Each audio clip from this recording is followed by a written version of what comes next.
welcome on the online class of the students of HM Mission. So today we are going to start fable poem class 10 lesson 2.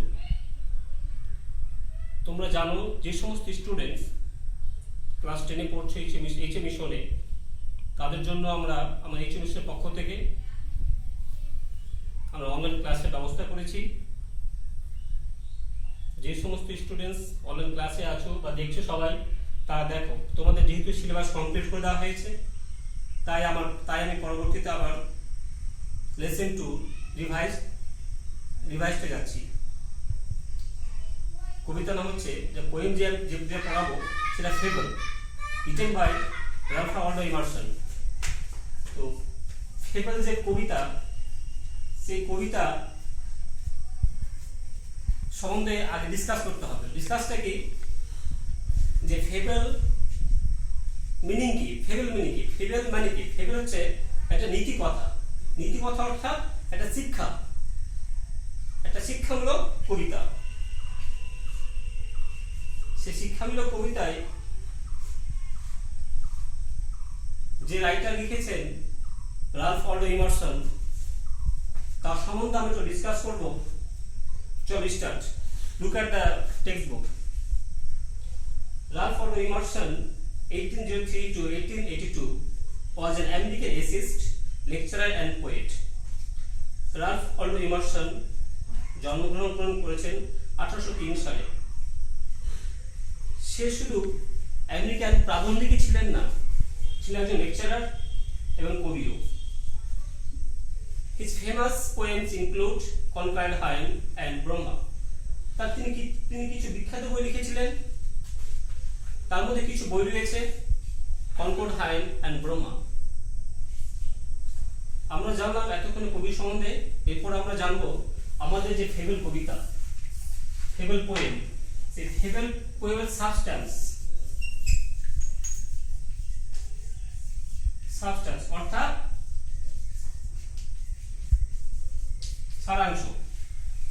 সারাংশটা কি, অর্থাৎ বলা যায় কি কবিতার মূল বিষয়বস্তু কি। The poem describes a conversation between the squirrel and the mountain. এই কবিতায় বর্ণনা করা হয়েছে সে কাঠবিড়ালি এবং পর্বতের কথোপকথন অর্থাৎ dialogue. The squirrel points out that in this world every being, living or non-living,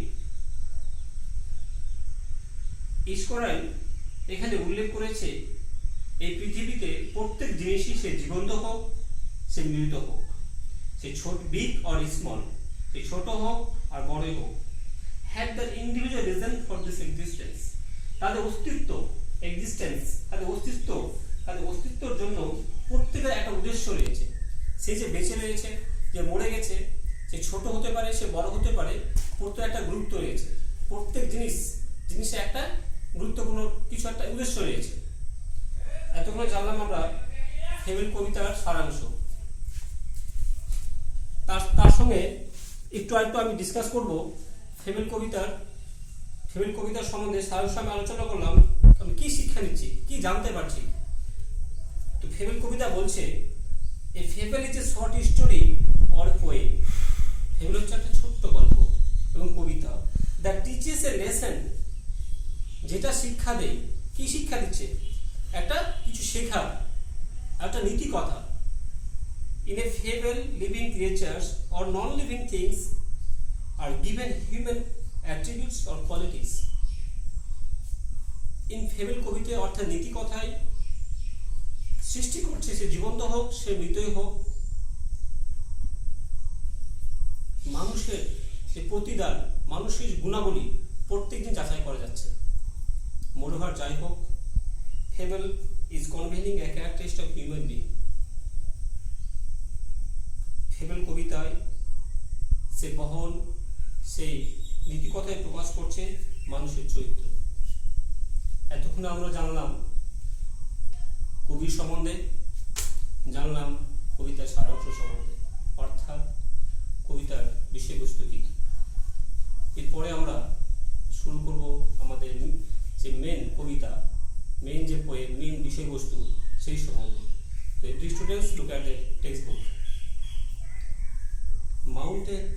quarrel had occurred. এখানে বলা হয়েছে সেই পর্বত এবং কার্জন একটা তুমুল ঝগড়া সৃষ্টি হল। And the former called the latter little tree. Former means mountain অর্থাৎ পর্বত। ফার্মার মানে কাকে উল্লেখ করা হয়েছে এখানে? ফার্মার মানে বলা হয়েছে সেই পর্বতকে। পর্বত বলছে ল্যাটার, ল্যাটার মিন্স ল্যাটার কাকে? পর্বতটি কাকে? স্কোয়ারাল অর্থাৎ কাঠবিড়ালিকে। কি? লিটিল প্রিক, ছোট্ট নীতিশী বাঘ। তাহলে এখানে লিটিল প্রিক কেন বলা হলো? প্রিক, প্রিক বা নীতিশী বাঘ। এখানে পর্বত কি ভাবছে নিজেকে? সে বলছে পর্বত মানে একটা বিশাল বড় জায়গা, পর্বত মানে অনেক কিছু, একটা অনেক বড় জায়গা নিয়ে আমি থাকি। সেই জন্য কাঠবিড়ালিকে ছোট্ট একটা ওকে অপমানের সহিত ওকে বলছে যে লিটিল প্রিক, ছোট্ট নীতিশী বাঘী, তুমি ছোট। বান রিপ্লাইড, বান মিন্স কাঠবিড়ালি। কাঠবিড়ালি প্রত্যুত্তর দিচ্ছে, কাঠবিড়ালি উত্তর দিচ্ছে। কি বলছে শোনো। You are doubtless very big, নিঃসন্দেহে তুমি বড়। আমি অস্বীকার করছি না যে তুমি যে বড়, ইউর ডাউট, কোনো সন্দেহই নেই যে তুমি বড় হয়ে গেছো, তুমি বড়। But all sorts of things and weather must be taken in together to make up year and spear. কিন্তু এই জিনিসটা মনে রাখতে হবে, but sorts of all things, সবগুলো ছোট জিনিসের মধ্যেই। অ্যান্ড ওয়েদার, সেই আবহাওয়া। তুমি জানো কালবি তখন বলছে এই সবগুলো জিনিসের মধ্যেই এবং সেই আবহাওয়ার মধ্যেই সবগুলোকে নিয়েই আমাদের চলতে হবে। এই সবগুলোকে নিয়েই তৈরি হয় একটা কি? সবগুলোকে নিয়ে তৈরি হয় একটা বছর, তৈরি হয় একটা পৃথিবী, একটা বিশ্ব। তুমি যে ভাবছো আমি সেই পর্বত, আমি একাই আছি, আমার উপরে কেউ নেই, আমি একাই চলবো, তা নয়। তোমার আশেপাশে নদী, নালা, পাহাড় সব কিছুই আছে। তার উপরন্তু তুমি ভাবছো, তো আমাদের গর্ব করছো, অহংকারী করছো, ইগো দেখাচ্ছ যে আমি অনেক বড়। না, কাঠবিড়ালি লোকে বোঝাতে চাইছে এই কথার মাধ্যমে, এইসব লাইনের মাধ্যমে, যে ওয়েদার মানে কি? সেই ঝড় হোক, সে বৃষ্টি হোক, আমরা জানি আমাদের সিজন 6টা। সেই 6টা সিজনের মধ্যে বিভিন্ন রকমের আমরা পরিক্রমা হয়। সেই পরিক্রমার মাধ্যমেই আমি যে কোনো জায়গায় অ্যাডজাস্ট করতে পারি, কিন্তু সেটা তুমি তো পারবে না। তোমার তো একটা জায়গায় গিয়ে, তুমি সেই 6টা ঋতু আছো, তোমার একটা জায়গায় গিয়ে দাঁড়িয়ে সবকিছু সহ্য করতে হয়। তুমি কি করে বলছো যে আমি সবচেয়ে বড় কিছু, আমি সবই বুঝি? তুমি তো বললে তো হবে না। চলো, and I think it no disgrace to occupy my place, এবং I think it no disgrace, আমি মনে করি আমার কোনো লজ্জা নেই, আমি কোনো লজ্জা করছি না to occupy my place। আমার যে আমি ছোট্ট একটা জায়গা নিয়ে থাকি, আমার যে এইটুকু জায়গা, আমার সেইটুকু জায়গা নিয়ে আমার কোনো দ্বিধা নেই, আমি কোনো লজ্জা করি না। If I am not so large as you are not so small as I, বলছে কবি কবিতা লাইনের মাধ্যমে বোঝাতে চেয়েছেন, if I am not so large, I means square বলছে I am not so large as you. ঠিক আছে, আমি মানছি তুমি যত বড়, আমি তোর মতো বড় নই। তুমি অনেক বড়, এটা আমি অস্বীকার করছি না, মেনে যাচ্ছি, আমি বুঝতে পারছি তুমি অনেক বড়। কিন্তু you are not so small as I, কিন্তু এটা তোমাকে শেয়ার করতে হবে যে তুমি তো আমার মতো এত ছোট নও। and not half so spread, তুমি আমার মতো চঞ্চল নও অর্ধেকটা। আমি কতটাই অ্যাক্টিভলি যে আমি এক জায়গায় খুব তাড়াতাড়ি যেতে পারি, কিন্তু তুমি সেটা তো করতে পারবে না। তুমি তো যেতে পারবে না অন্য জায়গায়, তোমাকে এক জায়গায় স্থির হয়ে থাকতে, এক জায়গায় তোমাকে দাঁড়িয়ে থাকতে হবে। I will not deny you make a very pretty square track, আমি অস্বীকার করছি না যে তুমি আমার জন্য একটা সুন্দর রাস্তা করে দাও, যেটা দিয়ে আমাদের সব কাঠবিড়ালি যেতে সুবিধে হয়। আমি কখনোই অস্বীকার করছি না, অবশ্যই, যে তুমি আমার জন্য একটা রাস্তা তৈরি করছো। Talents differ, all is well and wisely food, এখানে প্রতিভার তফাৎটা কি? অল ইজ ওয়েল, সবকিছুই সুন্দর। অ্যান্ড উইজলি পুট, বুদ্ধিমতার সঙ্গে সবকিছু রাখা ঠিক। If I can not carry forest on my back, neither can you ক্যাক নাট। ইফ, যদি I can not carry forest on my back, যদি আমি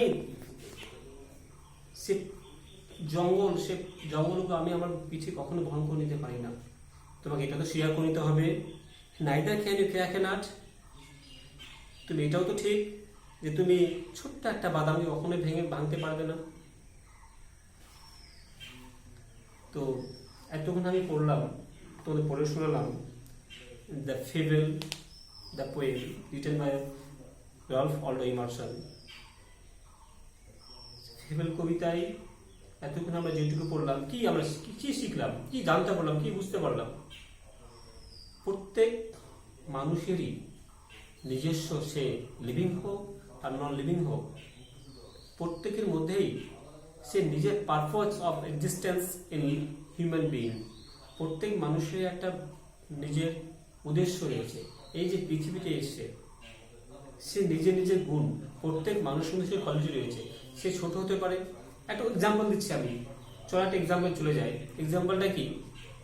ধরে নাও একটা রাজমিস্ত্রি একটা বাড়ি তৈরি করছে। ও জানে যে বাড়িটা তৈরি করলে এই বিল্ডিংটা, ধরে নাও সাপোজ এই বিল্ডিংটা আছে, তো এই বিল্ডিংটা বাড়ি তৈরি করছে। এই তৈরি করতে কতটা ইট লাগবে, কতটা কি লাগবে, ঠিক ও বুঝতে পারে। ও জানে এই রাজমিস্ত্রি যখন বাড়িটা তৈরি করে, কতটা সিমেন্ট, কতটা বালি, কতটা পরিমাপ লাগবে ঠিক জানে। কিন্তু আমি কি জানি? নিশ্চয় ওর মধ্যে সেই কোয়ালিটি আছে, নিশ্চয় ওর মধ্যে সেই প্রতিভা রয়েছে। আমাদের মধ্যে, আমি পড়াচ্ছি, আমাদের সেই প্রতিভা রয়েছে।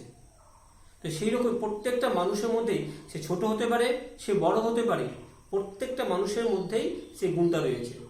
কখনোই নিজের অহংকার দেখানো উচিত নয়, নিজের গুণ নিয়ে অহংকার দেখানো উচিত নয়, কাউকে অপমান করা উচিত নয়। প্রত্যেক মানুষের মধ্যে সেই গুণটা রয়েছে। ওর গুণ ওর কাছে, আমার গুণ আমার কাছে, কিন্তু আমাকে আমার মতো করে ব্যবহার করতে হবে।